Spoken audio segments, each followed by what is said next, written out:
Mr. Secretary, my good friend Tony, thank you for your important visit here today. Thank you. Thank President Biden.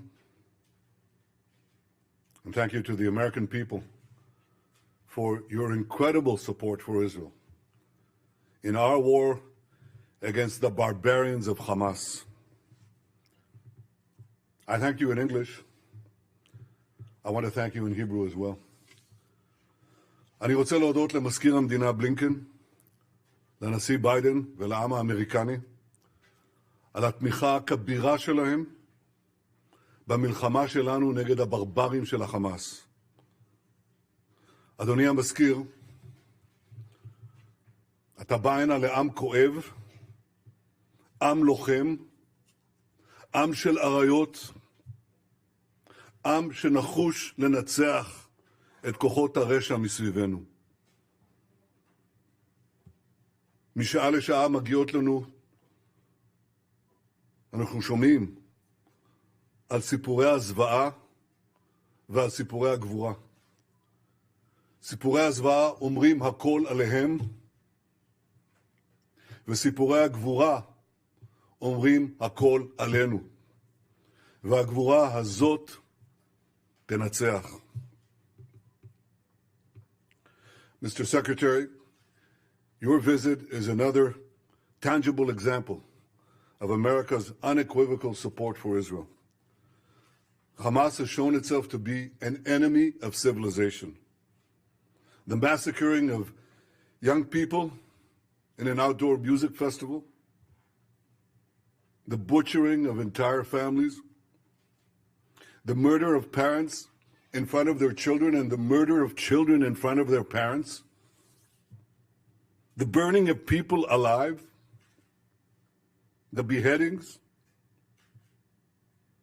the kidnappings of a young boy, not only kidnapped, molested, hurt, attacked, and the sickening display of celebrating these horrors, the celebration and glorification of evil. President Biden was absolutely correct in calling this sheer evil.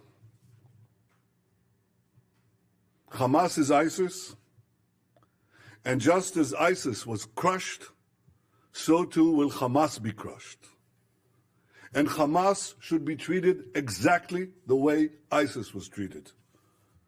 They should be spit out from the community of nations.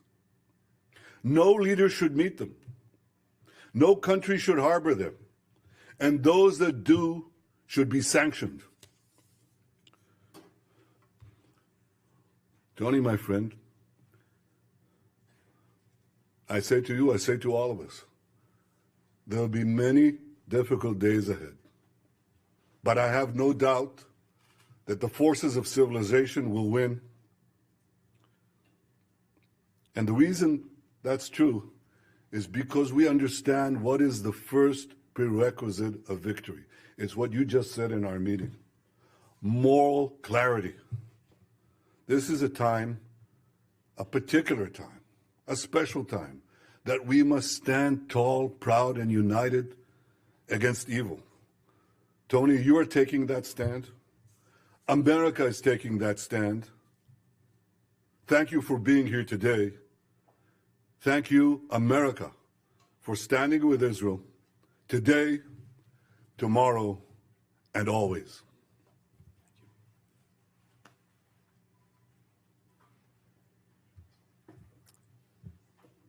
Mr. Prime Minister, I'm grateful to be back in Israel in this incredibly difficult moment for this nation, but in fact, for the entire world.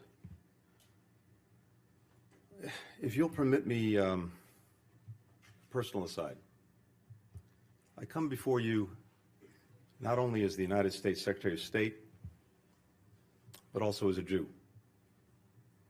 My grandfather, Maurice Blinken, fled pogroms in Russia.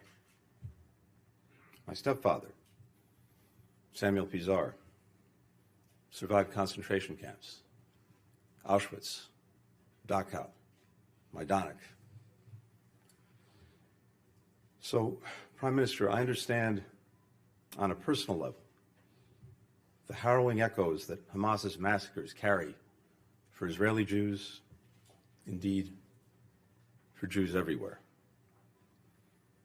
I also come before you as a husband and father of young children. It's impossible for me to look at the photos of families killed,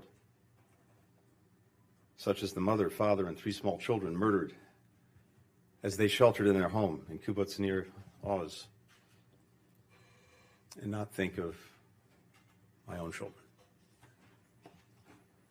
This was just one of Hamas's countless acts of terror. In a litany of brutality and inhumanity that, yes, brings to mind the worst of ISIS. Babies slaughtered, bodies desecrated, young people burned alive, women raped, parents executed in front of their children, children in front of their parents. How are we even to understand this, to digest this? And yet, at the same time that we've been shocked by the depravity of Hamas, we've also been inspired by the bravery of Israel's citizens. The grandfather who drove over an hour to a kibbutz under siege, armed only with a pistol, and rescued his kids and grandkids. The mother who died shielding her teenage son with her body, giving her life to save his, giving him life for a second time. The volunteer security teams on the kibbutzes who swiftly rallied to defend their friends and neighbors despite being heavily outnumbered. And we're lifted by the remarkable solidarity of the Israeli people, demonstrated in the long lines of people giving blood, in the hundreds of thousands of reservists who've mobilized, some rushing home from abroad, people around the country opening their homes to fellow citizens displaced from the South. The people of Israel have long and rightly prided themselves on their self-reliance, on their ability to defend themselves, even when the odds are stacked against them. The message that I bring to Israel is this: you may be strong enough on your own to defend yourself, but as long as America exists, you will never ever have to. We will always be there by your side. That's the message that President Biden delivered to the Prime Minister from the moment this crisis began. It's the message that I and my other colleagues in the government have delivered to our Israeli counterparts on a daily, even an hourly basis. It's the message that I bring with me to our discussions today, and it's what I'll affirm when I meet with the members of Israel's newly formed national emergency government. We welcome the government's creation and the unity and resolve that it reflects across Israel's society. We're delivering on our word, supplying ammunition, interceptors, to replenish Israel's Iron Dome, alongside other defense materiel. First shipments of U.S. military support have already arrived in Israel, and more is on the way. As Israel's defense needs evolve, we will work with Congress to make sure that they're met. And I can tell you, there is overwhelming bipartisan support in our Congress for Israel's security. Here in Israel and everywhere, we will reaffirm the crystal clear warning that President Biden issued yesterday to any adversary, state or non-state, thinking of taking advantage of the current crisis to attack Israel. Don't. The United States has Israel's back. We've deployed the world's largest aircraft carrier to the Eastern Mediterranean. We've bolstered the presence of U.S. fighter aircraft in the region. We're providing other support as well. We continue working closely with Israel to secure the release of the men, women, children, elderly people taken hostage by Hamas. We're pursuing intensive diplomacy throughout the region to prevent the conflict from spreading, and I'll be doing that over the course of my trip in the coming days. Too often in the past, leaders have equivocated in the face of terrorist attacks against Israel and its people. That's why we've been adamant with all countries in the wake of these attacks. There is no excuse. There is no justification for these atrocities. You heard the Prime Minister say it. This must be a moment for moral clarity. The failure to unambiguously condemn terrorism puts at risk not only people in Israel, but people everywhere. Look at what just happened. Individuals from 36 countries killed or missing in the aftermath of Hamas's attacks. Europe, Asia, Africa, the Americas. No region has escaped Hamas's bloody reach. Anyone who wants peace and justice must condemn Hamas's reign of terror. We know Hamas doesn't represent the Palestinian people or their legitimate aspirations to live with equal measures of security, freedom, justice, opportunity, and dignity. We know Hamas, instead of promoting the well-being of its citizens, rules repressively and dedicates the resources it has to terror tunnels and rockets. We know Hamas didn't commit its heinous acts with the interests of Palestinian people in mind. We know Hamas does not stand for the future that Palestinians want for themselves and for their children.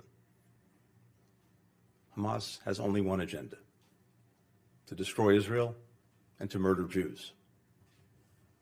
No country can or would tolerate the slaughter of its citizens, or simply return to the conditions that allowed it to take place. Israel has the right, indeed the obligation, to defend itself and to ensure that this never happens again. As the Prime Minister and I discussed, how Israel does this matters. We democracies distinguish ourselves from terrorists by striving for a different standard, even when it's difficult, and holding ourselves to account when we fall short. Our humanity, the value that we place on human life and human dignity, that's what makes us who we are. And we count them among our greatest strength. That's why it's so important to take every possible precaution to avoid harming civilians. And that's why we mourn the loss of every innocent life. Civilians of every faith, every nationality who've been killed. Tragically, the number of innocent lives claimed by Hamas's heinous attacks continues to rise. Among those, we now know that at least 25 American citizens were killed. We join families in Israel, in the United States, around the world, in mourning their immeasurable loss. Nearly 15 years ago, my stepfather, who I alluded to earlier, Samuel Pizarro, came here to Yad Vashem to perform the mourner's prayer that he wrote to accompany Leonard Bernstein's Third Symphony, Kaddish. Reflecting on the unspeakable horrors that he'd endured as a boy in the Nazi concentration camps, he wrote that man, though created in your image and endowed with the freedom to choose between good and evil, remains capable of the worst as of the best, of hatred as of love, of madness as of genius. In this moment, where evil, hatred, and madness have once more taken so many innocent lives, we must stand together, resolved to confront what is worst among humanity with what is best. We must provide an alternative to the vision of violence and fear, nihilism and terror presented by Hamas. That is what the United States will do, standing with Israel, working together with its people, and all those in this region who remain committed to the vision of a more peaceful, more integrated, a more secure, a more prosperous Middle East. Thank you very much.